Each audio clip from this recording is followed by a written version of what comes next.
ತಾಲೂಕು ಹೋಬಳಿ ವ್ಯಾಪ್ತಿಯಲ್ಲಿ ಕೆಂಚಂದ್ರ ಹಾಲು ಉತ್ಪಾದಕರ ಸಹಕಾರ ಸಂಘದ ನಿಯಮಿತ ವಾರ್ಷಿಕ ಸಾಮಾನ್ಯ ಸಭೆ ನಡೆಯಿತು. ಸಭೆಯನ್ನು ಮಾಲೂರಿನ ಶಾಸಕರು ಹಾಗೂ ಕೋಮಲ್ ಅಧ್ಯಕ್ಷರಾದ ಶ್ರೀ ಕೆ ವೈ ನಂಜೇಗೌಡರು ಸಹ ಉದ್ಘಾಟಿಸಿದರು. ಸಭೆಯಲ್ಲಿ ನಿರ್ದೇಶಕರಾದ ಎಂ.ಎನ್. ಶ್ರೀನಿವಾಸ್, ಮಹಿಳಾ ನಿರ್ದೇಶಕಿ ಶ್ರೀಮತಿ ಕಾಂತಮ್ಮ, ಅಂಜನಿ ಸೋಮಣ್ಣ, ಉಪಸ್ಥಾಪಕರು ಡಾಕ್ಟರ್ ಎಂ.ಬಿ. ಲೋಹಿತ್ ಹಾಗೂ ವಿಸ್ತರಣಾಧಿಕಾರಿ ಶ್ರೀ ಹೊನ್ನೂರಪ್ಪ ಸೇರಿದಂತೆ ಹಲವರು ಉಪಸ್ಥಿತರಿದ್ದರು.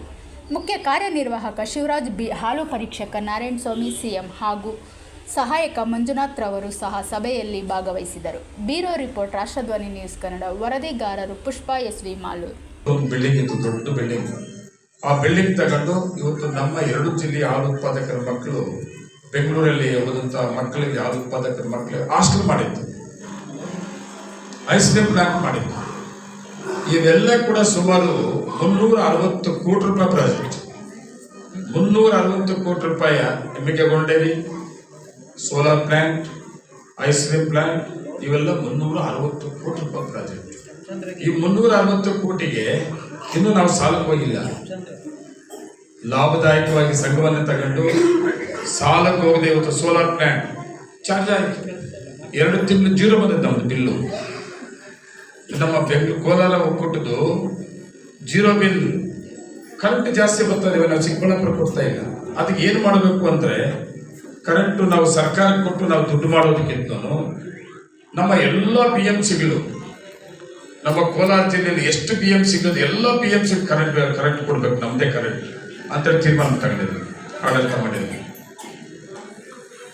ಇವೆಲ್ಲ ಯೋಜನೆಗಳು, ಕಾರ್ಯಕ್ರಮಗಳು ಸುಮಾರು 360 ಕೋಟಿ ಇವತ್ತು ಮಾಡೋದ್ರ ಜೊತೆಗೆ ಇವತ್ತು 3ನೇ ಅವಧಿಗೆ ಅಧ್ಯಕ್ಷರಾಗುವಂಥ ಅವಕಾಶ ಇವೆಲ್ಲ ಮಾಡಿದ್ರಿಂದ ನನಗೆ ಅವಕಾಶ ಇಲ್ಲ. ಈಗ ಇನ್ನೂ ಒಂದು ತೀರ್ಮಾನ ತಗೊಂಡಿದ್ದೀವಿ. ನಾನೀಗ ಎಲ್ಲೇ ಹೋಗ್ಲಿ ಹಸುಗಳು ಕೊಡಂಥ ಫೀಡು ಕಂಪ್ಲೇಂಟ್ಸ್ ಇದೆ, ಕ್ವಾಲಿಟಿ ಇಲ್ಲ, ಫೀಡು ಸರಿ ಇಲ್ಲ, ರೇಟ್ ಜಾಸ್ತಿ ಅಂತೇಳಿ ಕಂಪ್ಲೇಂಟ್ಸ್ ಇದೆ. ಅದರಿಂದ ಮೊನ್ನೆ 24ನೇ ತಾರೀಕು KMF ಜನರಲ್ ಬಾಡಿ ಆಯಿತು. ನಾನೇ ಅಲ್ಲಿ ಜನರಲ್ ಬಾಡಿಗೆ ಅಧ್ಯಕ್ಷರಾಗಿ ಹೋಗಿದ್ದೆ, ಪ್ರತಿನಿಧಿಯಾಗಿ ಹೋಗಿದ್ದೆ. ಅಲ್ಲಿ ನಾವೊಂದು ಪ್ರಸ್ತಾವನೆ ಮಾಡಿದ್ದೀವಿ. ಈಗಾಗಲೇ ನಾವು ಎಮ್ಮಿಕೆ ಗೋಲ್ಡನ್ ಡೈರಿ ಮಾಡಿದ್ವಿ, ಸೋಲಾರ್ ಪ್ಲಾಂಟ್ ಮಾಡಿದ್ವಿ, ಐಸ್ ಕ್ರೀಮ್ ಪ್ಲಾಂಟ್ ಮಾಡಿದ್ವಿ. ಈ ಕ್ಯಾಟ್ಲ್ ಫೀಡು ನಾವೇ ಸ್ವಂತ ಮಾಡ್ಕೊಂತೀವಿ, ನಮ್ಮ ಒಕ್ಕೂಟದಿಂದ ಸ್ವಂತ ಮಾಡ್ಕೊಂತೀವಿ. ಒಂದು ವರ್ಷಕ್ಕೆ ಸುಮಾರು 140 ಕೋಟಿ ರೂಪಾಯಿ ದುಡ್ಡು ಕೊಡ್ತೀವಿ ನಾವು. ಏನಕ್ಕೆ? ಫೀಡಿಗೆ 140 ಕೋಟಿ, ಸುಮಾರು 140 ಕೋಟಿ ರೂಪಾಯಿ ದುಡ್ಡು ಕೊಡ್ತೀವಿ ನಾವು. ಅದು ಕೂಡ ಕ್ವಾಲಿಟಿ ಇಲ್ಲ. ಕ್ವಾಲಿಟಿ ಇದ್ದರೆ ಇನ್ನೂ ಫೀಡನ್ನು ಹೆಚ್ಚಿಗೆ ತಗೊಂಡವ್ರೆ, ಅದರಿಂದ ಆ ಉತ್ಪಾದನೆ ಕೂಡ ಜಾಸ್ತಿ ಆಗ್ತದೆ. ಅದಕ್ಕೊಂದು ರೆಸಲ್ಯೂಷನ್ ಕೂಡ ಮಾಡಿಸಿದ್ದೀವಿ ಮೊನ್ನೆ, ನಾವೇ ಸಪ್ರೇಟ್ ಮಾಡಬೇಕು ಅಂತ. ಅದೆಷ್ಟನ ಆಗಲಿ, 100 ಕೋಟಿ ಆಗಲಿ, ಇನ್ನೂ ಹೆಚ್ಚಿಗೆ ಆಗಲಿ.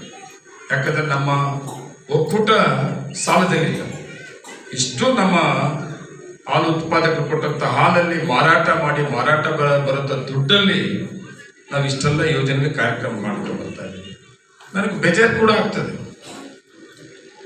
ಮನೆಯವರು ಒಬ್ಬ ನಾಯಕರು ಮಾತಾಡ್ತಾ ಇದ್ರು, ಒಬ್ಬ ಮಾಜಿ ಶಾಸಕರು, ಒಕ್ಕೂಟವನ್ನು ಭ್ರಷ್ಟಾಚಾರದಲ್ಲಿ ತೊಡಗಿಸ್ತಾವ್ರೆ ಅಂತ.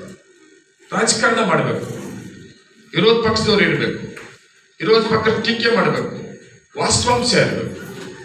ಇಷ್ಟೆಲ್ಲ ಯೋಜನೆಗಳ ಕಾರ್ಯಕ್ರಮ ಕೊಟ್ಟಿದ್ದೀವಿ ಅಂತೇಳಿ ಪ್ರತಿಯೊಬ್ಬ ಹಾಲು ಉತ್ಪಾದಕರಿಗೂ ಗೊತ್ತಿದೆ. ಕರ್ನಾಟಕ ರಾಜ್ಯದಲ್ಲಿ ಸನ್ಮಾನ್ಯ ಮುಖ್ಯಮಂತ್ರಿಗಳ ಸರ್ಕಾರ